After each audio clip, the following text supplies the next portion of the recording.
Good morning. It's a cold morning but dry. The sun is coming out. I'm going to read you a few poems this morning. The first one is called Lost Town. I remember this town bustling with life, people talking on street corners, the paper boys making a quid or two on a Saturday morning, now being replaced by homeless socialists, groomed to sell lies. This town has stopped beating. The industrial veins cut off from life. Dollars piss their money up against the empty shops. Drugs a menace, seen in wide open spaces. Saucepan the county lines for synthetic zombies. Hooked on spice, living rough between shop doorways and police cells. This town is drowning in pure poverty, feeding the people a false hope of new beginnings. There is, however, a new calling, a calling for people to speak up, tell their story and share their experiences. At long last, this town of lost passion has something to hold on to. The furnace Vach welcomes you to create a new future in the now. Bring your uncertainties to the table. Shout to the top of your voice. This is your time to connect with like-minded souls, to grow, to heal, and to let go of unwanted crap clogged up by controlled society of lost creation. This damn town needs respect and inspiration to heal the sickened words of poverty. The furnace Vach, the capital of epicenter of the spoken word, invites you to make a difference, to let it happen and become the warriors of people speak up. My second poem is called Escape into the Mist.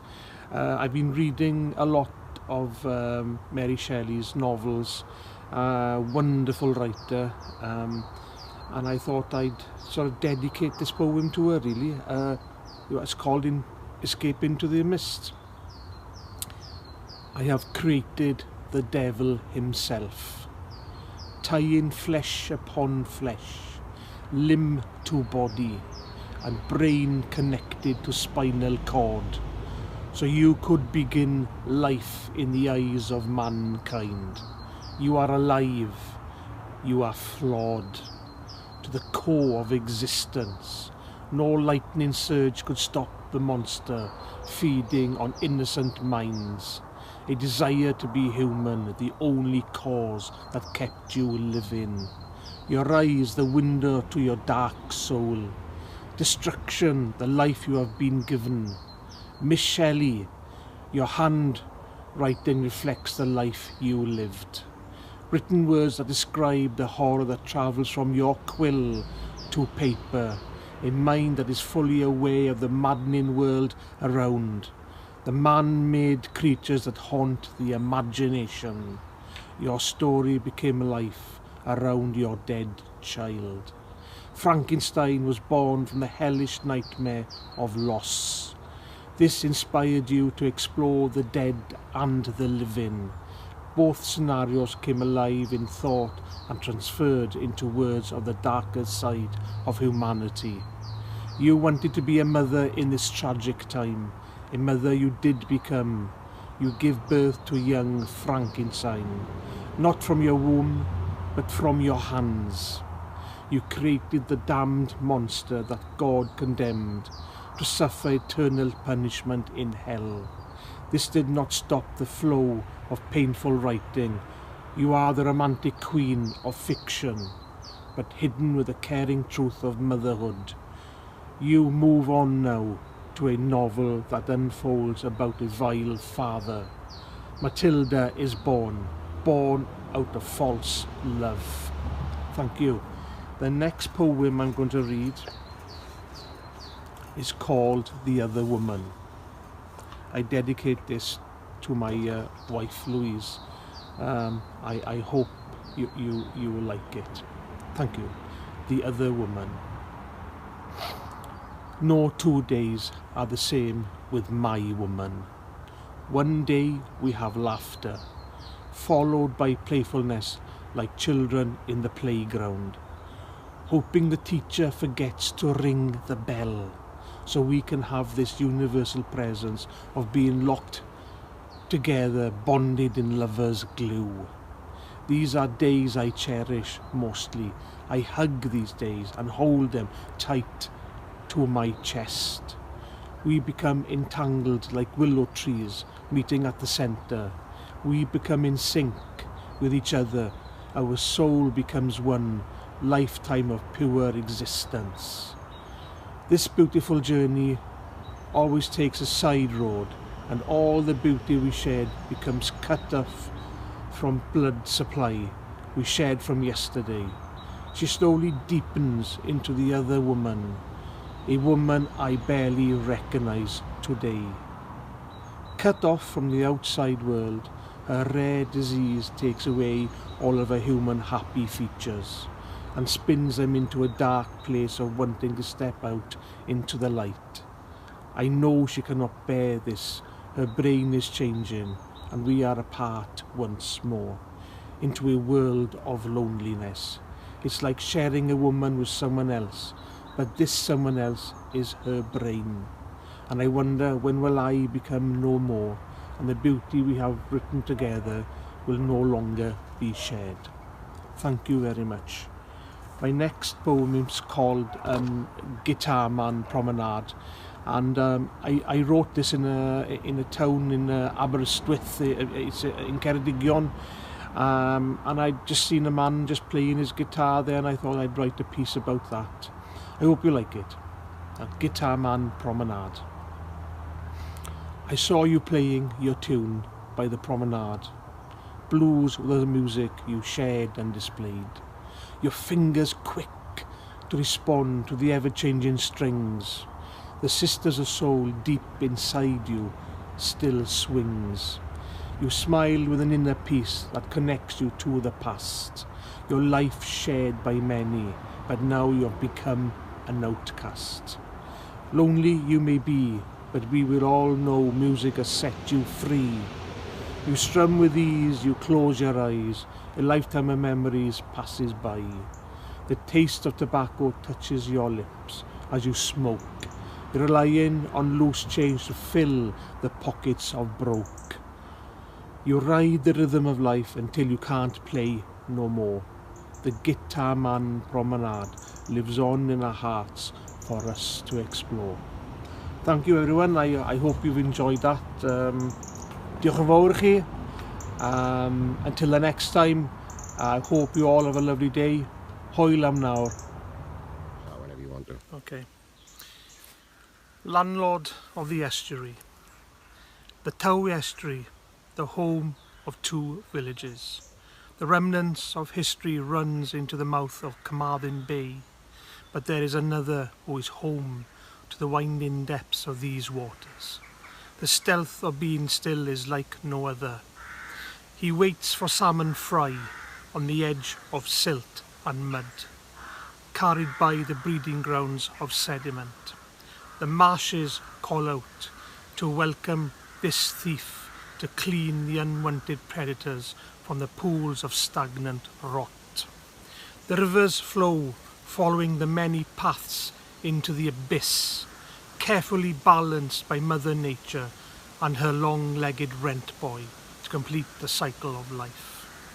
He is the guardian, his wings stretched wide, almost touching the mystical villages, from the sandbank that appears out of nowhere. He has been here since the dawn of many tides, watching the 3 rivers collide into ever-increasing waters that flood this bay with white shells of shimmer resting in sandy coves. The ecosystem of this estuary is balanced with folklore and soothing tongues of the imagination, a magical setting of interconnected oneness, a place born out of pure ingenious. This home, a physical environment that is real, a journey that begins its life above the monstrous dam. No man can stop this powerful surge to reach a new beginning. The landlord will be here until the end.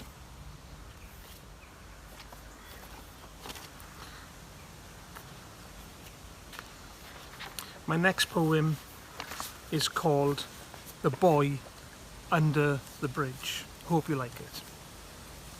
Scummy, scummy, scummy.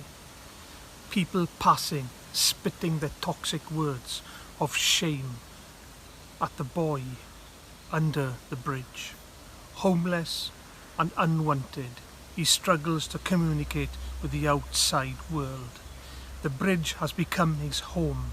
He lives between the gap of twisted metal and cold grey concrete.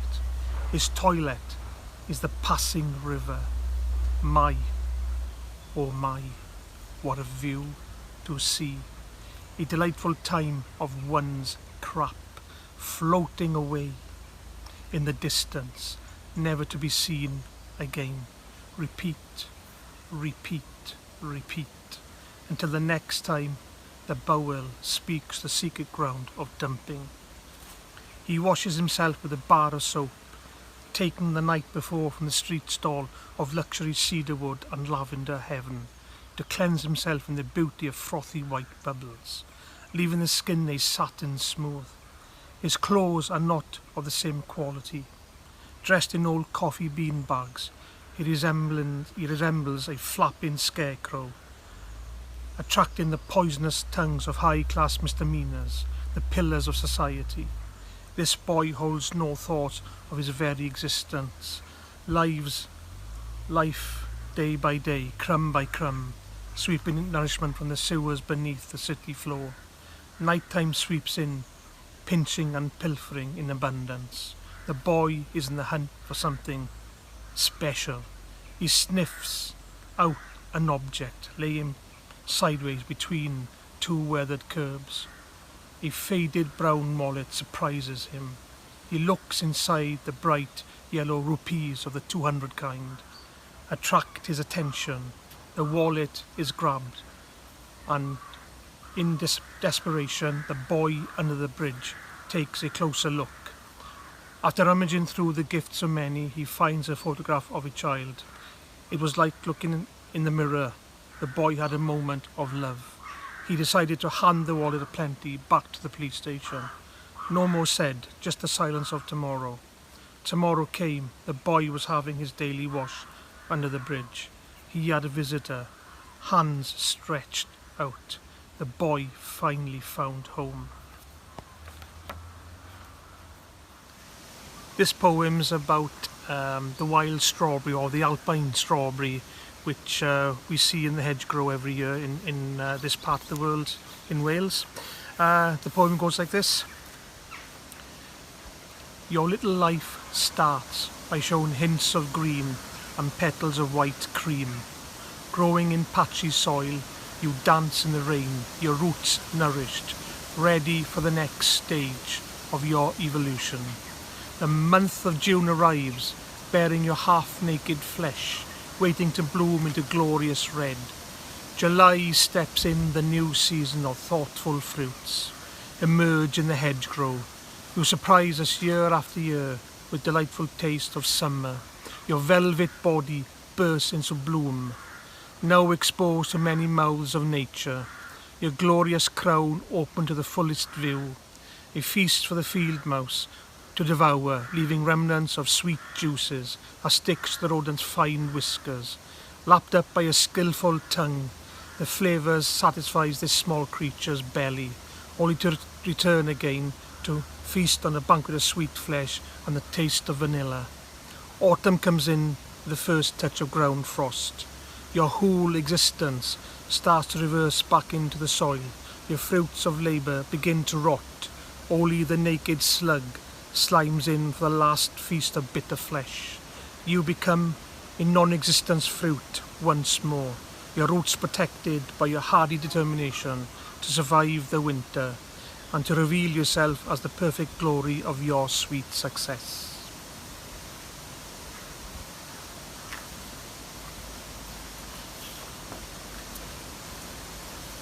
The next poem is called Mother Earth. Touch her, hold her, listen to her quietly. Can you feel her ever-growing heart beat surrounding us with love? She feels us, she gives us warmth, she gives us oxygen to breathe, she gives us a home. Now how lucky are we to have such a wonderful celestial mother? Us humans treat her like garbage that we chuck into the trash can. Respect is called for by us all. We need her more than she needs us humans. The next time you plant a tree using the soil from the ground, send out a lovely thought to our Mother Earth. She will answer you with abundance. Our fruits will be the labour of love. Love from her to you. Mother Earth only asks us to take that, what we need, and give a little back when we can. So you see, Nirvana already exists on Mother Earth. We don't need to find another home out there in the universe. We already have a home, a place of eternal beauty. But be warned, she can't take the abuse for much longer. Us humans are like fleas, and fleas are easier to be extinguished out of existence. Love her back, take good care of her, and celebrate her life. She will be still here tomorrow, protecting us from disasters created by ourselves.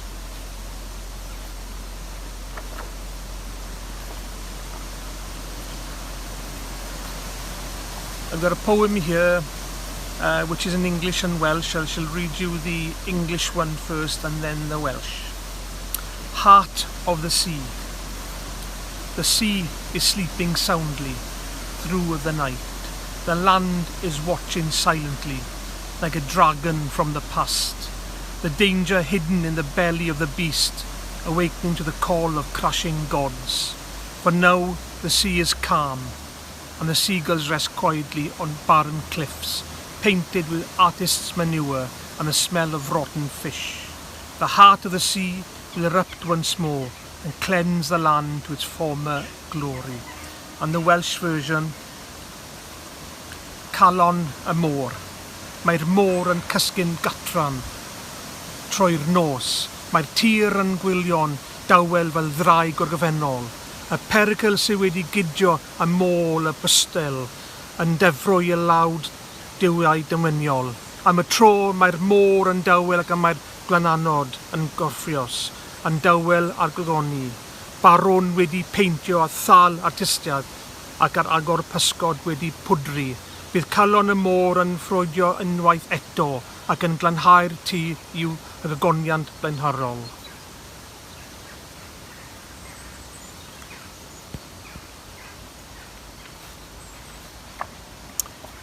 This is a new poem that I've just done recently. It's about my wife's condition. Probably people haven't heard of this condition, which is called ataxia. And it's a brain condition, so I'll read this out, and this is something I've done to raise awareness of Louise and her condition. It's called Ataxia, Only Joking. I see your feet move from side to side, your hands all twisted, resting on the satin pillow, smiling a game of let's pretend and hide. Dark days go slowly, no sunshine to heal the hollow. Your hands all twisted, resting on the satin pillow. Pain travels slow, nerve endings tingle, and numbness sets in. Moment of silence, busy ataxia, hard to swallow. Hearing sensitive one wonders, when will vertigo win? Pain travels slow, nerve endings tingle and the numbness sets in. Balance a trigger, no room to maneuver, time has run out. Tired and exhausted, can't even touch my skin. Help will be needed, no strength in my lungs to shout.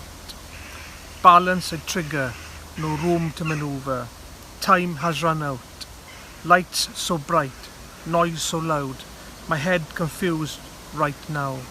My brain confused and lost like a car on a roundabout. Reading or writing is everything. So many mistakes.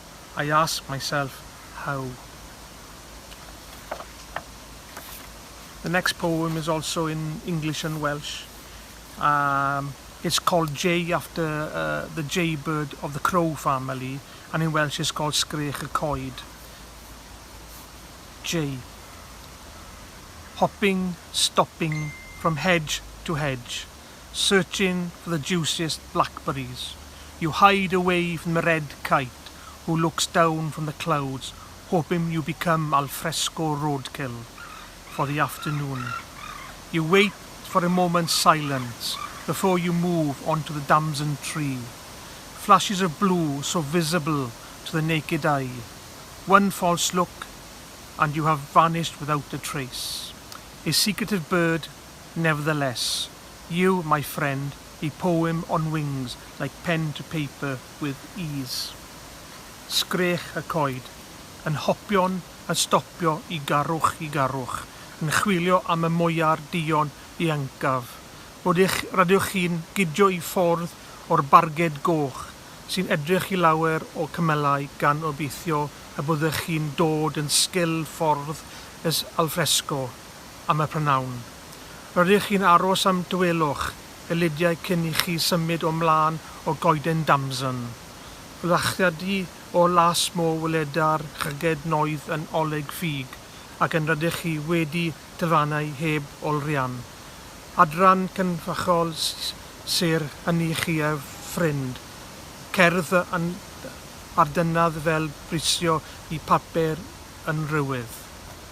This next poem I'm going to read is called Magic Town, and it's where Dylan Thomas has been buried in Larne. I visited there during lockdown, and these are the words that captured my heart while I was there. And it goes like this. Magic Town. Walking along the narrow lanes, the walls are alive with whispers tongue. The poet's writing still marches on, leaving memories intact, embedded deep within the foundations of Magic Town. Follow the footsteps of Wales' spoken son, remembering his written work still capturing the imagination and preserved for all us to see in the shed that time will not forget. Poets come from distant lands to be inspired by the master's ingenious words. Sit still and you may see the ghostly figure walk into the local tavern, ready to write a masterpiece on a beer-stained mat that smells of hop and barley, a favourite tipple that passed his lips 1,000 times. His work was laid to rest in the churchyard of the afterlife, where all good poets meet up once more to dabble with ink and pen, to tantalise the spoken word at Magic Town, where walls speak his name, saying, Dylan, Dylan is alive. My next poem is about two characters talking in a lift going down to the mine shaft during the miners' strike in the 1980s. And it goes like this. Di and Trev start planning like. Good morning, Di. How are you, son? I'm fine, Trev. What shall we talk about this morning, like? Well, I'm thinking of calling a meeting with the boys. Why's that then? Oh, you know, work conditions in it. Also, the pay is bloody crap. Look, Trev, what's the point? Bloody hell, Monday. We are suffering with this coal dust. It's killing us slowly. Get on that phone to Tyrone, you know, that ginger one, like. Oh, and another thing, Di, we could even try and get the Messiah down here. Who's that, then? Bloody hell, Di, it's Scargill. Get your act together, man. We are coming to the bottom of the pit, Trev.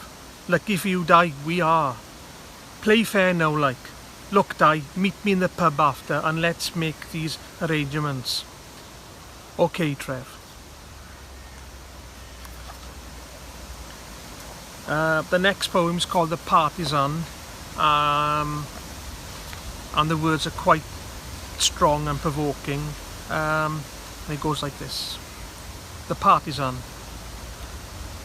Lying flat on the boggy ground, with the stench of death hanging in the balance of pretense, hoping for the panzer unit not to discover his half-dead soul among the graves of rotten flesh of his partisan brothers, who fought to the end, the very end, with no blood and sweat to give. The Panzer Patrol sniffs out the remaining resistance, the tanks are on the move, and the partisan plans his quick getaway through the dense indigenous forest. He struggles to move swiftly. A shrapnel digs in, exposing his pumping artery. Soon he will die. A casualty of war, no name to grave, to bear witness for this brave soldier, carries on until he has his last breath. A moment of strength finds its way to his tired legs. He picks up his speed, the adrenaline kicks in. His thoughts become murky.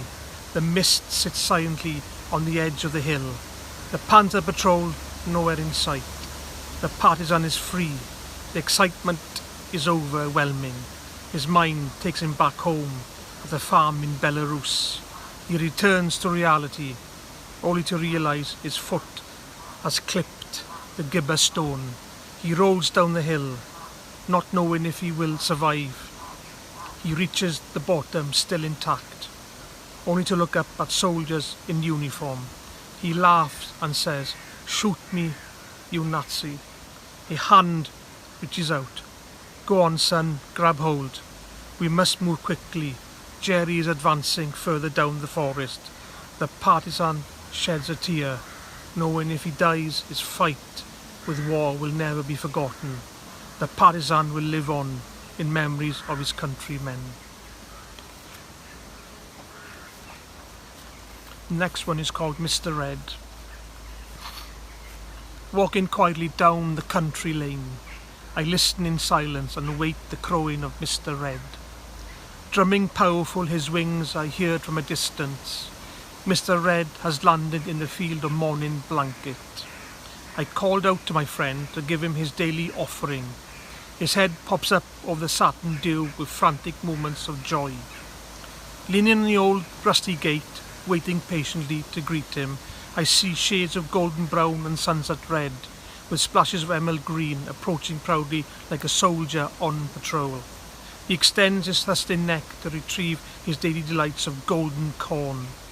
All his Moorish fodder has been eaten at the speed of light. He only leaves the lifeless husks behind for the winter winds to carry them on a never-ending journey through the countryside. Time has come to say goodbye until the next time to feed my feathered friend, Mr. Red. Called Soldier. I am a soldier on the front line, spilling blood that is not mine. How do I forgive myself when dark clouds are over me? Is this what I've become, a killing machine? Lord, please help me through this day. My soul is heavy in every way. Please let me end my life without the pain. Nothing borrowed but all to gain. My bullets leave the barrel fast. Bloodshed lingers from the past. Children and women, the casualties of war. The everlasting effects hits the human heart, then locks it away behind the unforgotten door. I hide behind the ruined shop on top of Masquerade Hill. My mind rests a while and listens to the still. A noise comes closer to the wall, alert I have become.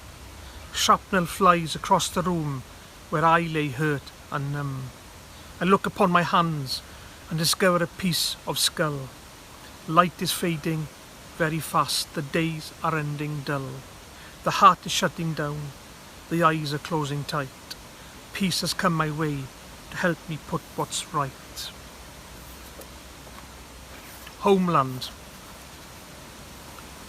Croatians and Bosnians fight to stay alive. People the target's mission of suicide. Bullets ricochet from one building to another, killing a child and their mother. No one cares a damn about the human cost. Another lesson we haven't learnt from the Holocaust. The soldiers come from the surrounding hills like monsters of destruction. This is what the enemy call ethnic cleansing, destroying lives of beauty, lives of shame in the name of religion. There is no blessing. The tanks come in from the west side, crashing through the barriers of the painted boulevard, dropping bombs on St. Belize, cutting through the quiet churchyard. What has become of a proud and honourable nation who lived each day with a smile? Persecution has taken over for a while. The Homeland Guards gained momentum for the first time after 10 years of blood and sweat. Peaceful times come here to stay, but we must never forget. The day came when the enemy were defeated and pushed back the cauldrons of hell. People celebrated around the walls of their citadel. Battle scars of rusty tanks still remain. Streets of remembrance hold the thoughts of the insane. Towns have become a living museum to remind us of the harrowing loss that became a wasteland. Souls of heart, souls of love, we have conquered and regained our homeland. The next one is called Brathonic. We are Brathonic, a peaceful community that once lived in the valleys and the mountains of Wales. You might think of us as bloodthirsty killers.